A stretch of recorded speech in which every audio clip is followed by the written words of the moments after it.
आपको जब जरूरत है तो आप गांधीवादी बन जाइएगा, आपको जब जरूरत है तो अम्बेडकरवादी बन जाइएगा, आपको जब जरूरत है तो वीर सावरकर को यह बोल के क्रिटिसाइज कीजिएगा कि हम गांधी हैं, सावरकर नहीं। सेक्युलरिज्म के नाम पे एक ही पक्ष का पोपट होते रहा। अब बात होती है एक तीसरे ऐसे व्यक्ति की जिसको बहुत ही ज्यादा अंडर एस्टिमेट किया गया। गांधी जी का कहना था कि डंडे के दम पे कुछ नहीं होगा। वीर सावरकर का कहना था कि डंडा होगा तभी कोई सुनने आएगा, कि अगर दुश्मन आपके सर पे तलवार लेके खड़ा है तो आप भजन गाएं या कव्वाली, इससे उसको कोई फर्क नहीं पड़ता। मुझे गांधी से नहीं, अहिंसा से नफरत है।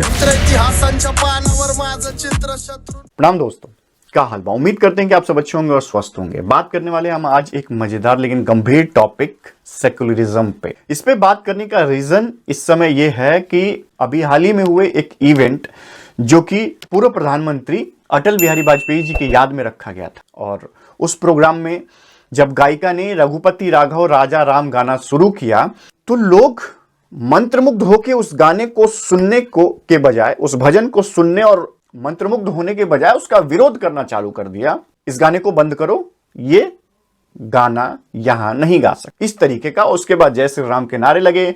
फिर जो इवेंट के आयोजन करता थे वो स्टेज पे आए, बीजेपी के कुछ नेता आए और उन्होंने गायिका को जाने तक को कहा कि आप जाइए, हम देख लेंगे यहाँ का जो भी है। पहले वो वीडियो देखिए, उसके बाद हम इस पे बात करते हैं पॉलिटिकल घमासान की। रघुपति राघव राजा राम पतित पावन सीताराम।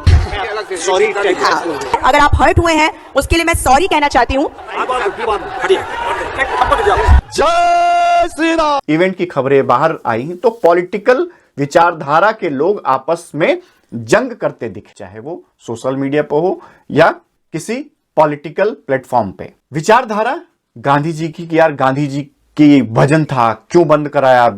क्योंकि बीजेपी के वहां नेता मौजूद थे, तो इस बात के लिए बीजेपी को क्रिटिसाइज किया गया। इस गाने के जो कि भजन गांधी जी का सबसे लोकप्रिय भजन था, जिसको वो हमेशा गुनगुनाया करते थे, ऐसा कहा जाता है, गाया करते थे। आखिर लोगों को नापसंद क्यों हुआ? इसलिए कि कहीं ना कहीं ये सेक्युलरिज्म का टोन और तड़का देने की कोशिश की गई थी कि रघुपति राघव राजा राम, और उसके बाद जो एडिट किया हुआ था कि ईश्वर अल्लाह तेरो नाम, इस तरीके का मॉडिफिकेशन शायद ये सोच के किया गया था कि दोनों समाज को कनेक्ट किया जा सके, हिंदू मुस्लिम। लेकिन जब से ये भजन, एक तरफ मैं ओरिजिनल लगा रहा हूं, एक तरफ डुप्लीकेट, मैं तो एडिटेड नहीं डुप्लीकेट कहता हूं इसको, जब से इस डुप्लीकेट भजन को गाया गया, एडिट किया गया, तब से ही सिर्फ एक ही पक्ष, या यूं कहें कि हिंदू पक्ष ही इस भजन को गाया और गाता आया है। इवन बहुत सारे लोगों को सिर्फ ये एडिटेड वर्जन ही पता है, ओरिजिनल इसका लिरिक्स किसी को नहीं पता इस गीत के, इस भजन। इस हद तक इस एडिटेड भजन का प्रभाव लोगों के बीच में, और किन लोगों के बीच में प्रभाव था, जबकि इस भजन का प्रभाव उन दोनों पक्षों के बीच में होना चाहिए, जिसके लिए इस भजन को एडिट किया गया। किसी चीज को जब हम चेंज कर रहे हैं, हिंदू पक्ष ने समझौता किया अपने एक भजन, एक गीत के साथ, इसलिए गांधी जी ने गाया कि दोनों समाज इसको एक दृष्टि से देखेगा। लेकिन क्या आज तक किसी मुस्लिम इवेंट में ये भजन बजता दिखा, या कोई गाता दिखा, कोई चर्चा करता दिखा, या किसी भी इवेंट की मैं बात कर रहा हूं, किसी भी? ये गाना सिर्फ मंदिरों में, किसी ऐसे पूजा स्थल पे, किसी ऐसे कार्यक्रम में, जैसे कि अभी चल रहा था, भजन कीर्तन जब भी होता है तो यही एडिटेड गाना ज्यादातर बजते मैंने देखा है, और एक ही पक्ष इस सेक्युलरिज्म के बोझ को, एडिटेड गाने को ढोता हुआ आ रहा है। शायद इस वजह से ये विरोध था कि ये एक तरफा सेक्युलरिज्म का प्यार, वन साइडेड लव कब तक कैरी किया जाए। दोनों पक्ष ने साथ में आके इस भजन को गाया नहीं, सिर्फ एक ही पक्ष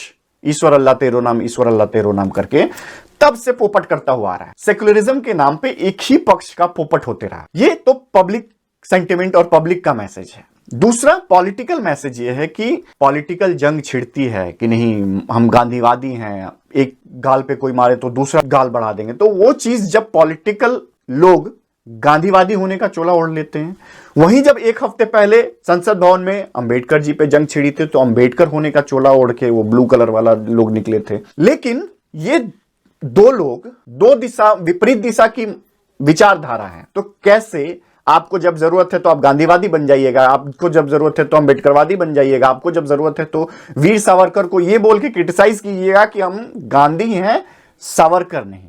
तो सबसे पहली बात, आप सावरकर हो भी नहीं सकते हैं।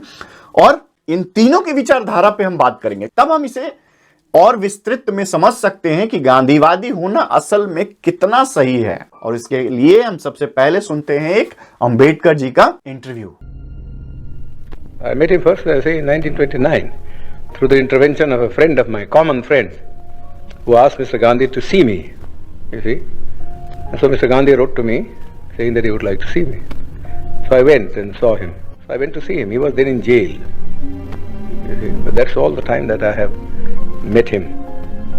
But I always say that as I met Mr. Gandhi in the capacity of an opponent, I have a feeling that I know him better than most other people because he had opened his real fangs to me. He is opened his real fangs. जब अंबेडकर जी गांधी जी से मिले और उन्होंने उनको नजदीक से उनके मानवीय रूप और उनके बारे में जाना, उनको देखा, उनसे बात हुई, तो उन्होंने कहा कि मैं उन सबसे बेहतर जानता हूं जो भी लोग उनके जानने वाले हैं। You see, and I could see the inside of the man. You see, while others who generally went there as devotees, you see. जो उनके devotees भक्त हैं, या यूं कहें आज के भाषा में जो अंध भक्त हैं, वो उन्हें जो जानते हैं, उससे बेहतर जब मैंने उनके अंदर देखा, उनको जाना, उनको समझा, saw nothing of him except the external appearance which he had put up as a Mahatma. उन्होंने एक एक्सटर्नल अपीयरेंस बना रखा है महात्मा होने का, मतलब महात्मा होने का चोला ओढ़ रखा है दुनिया के लिए, लोगों के लिए। असल में वो महात्मा कहीं से भी नहीं है। You see? But I saw him in his human capacity, the bare man in him.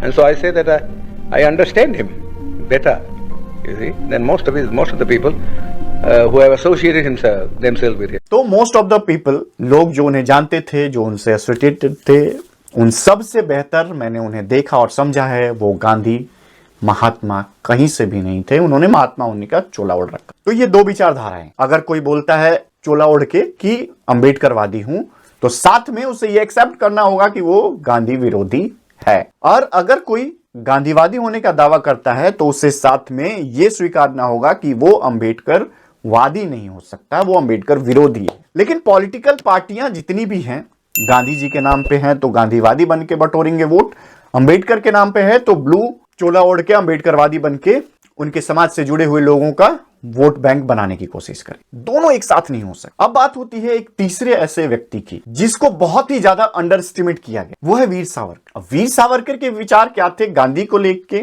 और वीर सावरकर के विचार क्या थे अंबेडकर जी को लेके।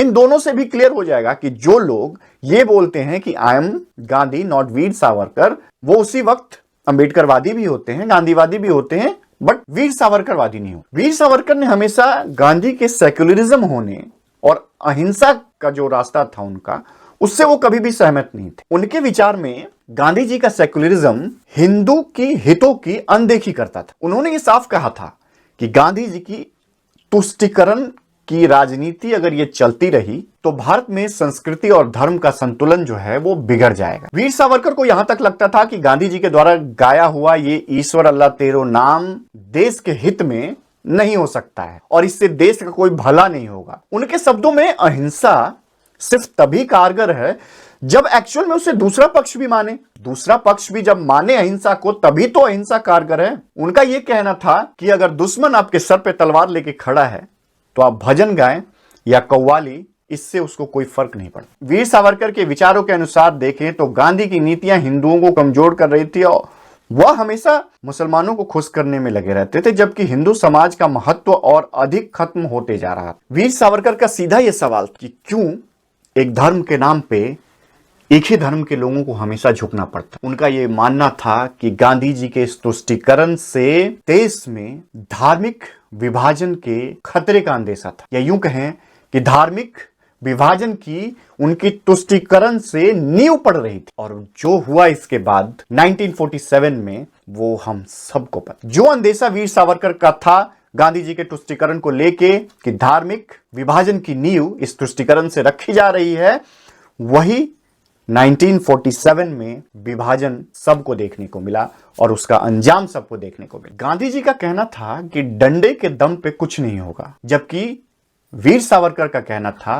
कि डंडा होगा तभी कोई सुनने आएगा। मतलब सेकुलरिज्म और राष्ट्रवाद का जो टकराव है वो तब से चलता आ रहा है, तब से ढोते आ रहे हैं सेकुलरिज्म का बोझ। तो गांधी जी, अंबेडकर जी और सावरकर जी के विचारों को अगर एक मिक्स डिश की तरह देखें तो एक तरफ भजन और सेकुलरिज्म, दूसरी तरफ तलवार और राष्ट्रवाद। लेकिन अगर पॉलिटिकल पार्टियां ये सोचे कि हम तीनों के तरफ खेलें, तीनों के तरफ से बैटिंग करें, वो पॉसिबल नहीं। इन तीनों का कॉम्बिनेशन अपनी अपनी पॉलिटिकल सूझबूझ और वोट बैंक की तरह इस्तेमाल किया जाता है सिर्फ। क्योंकि सेकुलरिज्म का मतलब सच में सबका साथ सबका विकास है या सिर्फ हिंदुओं का पोपट बनाने का षड्यंत्र या यंत्र, ये सेकुलरिज्म है। क्योंकि गांधी जी के इस फॉर्मूले का क्या फायदा जब इसे गाता भी एक ही पक्ष है, बजाता भी एक ही पक्ष है और गाली भी एक ही पक्ष सुनता है। तो इस वजह से इस भजन पे इतना विवाद हुआ, इतना